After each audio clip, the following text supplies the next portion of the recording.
കേരളത്തിൽ എൻഡിഎ മുന്നണിയുടെ സ്ഥാനാർത്ഥികളെ 10 ദിവസത്തിനുള്ളിൽ പ്രഖ്യാപിക്കുമെന്ന് ബിജെപി സംസ്ഥാന അധ്യക്ഷൻ കുമ്മനം രാജശേഖരൻ.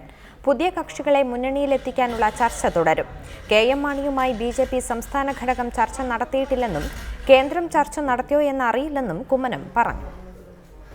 ബി.ഡി.ജെ.എസുമായി നയപരമായ കാര്യങ്ങളാണ് ഇപ്പോൾ ചർച്ച ചെയ്യുന്നതെന്ന് ബി.ജെ.പി സംസ്ഥാന അധ്യക്ഷൻ കുമ്മനം രാജശേഖരൻ പറഞ്ഞു. സീറ്റ് വിഭജനത്തിൽ ഉടൻ ചർച്ച പൂർത്തിയാക്കും. പുതിയ കക്ഷികളെ കൊണ്ടുവരാൻ ശ്രമിക്കും.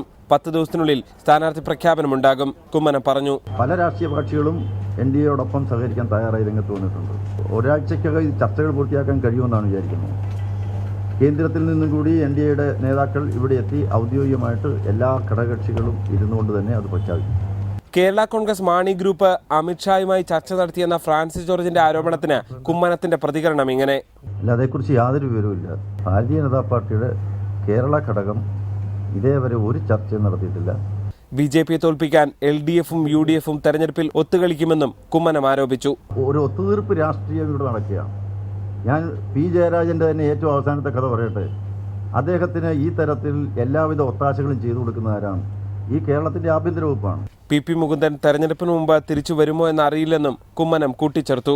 G Sreejith, reporter, Thiruvananthapuram.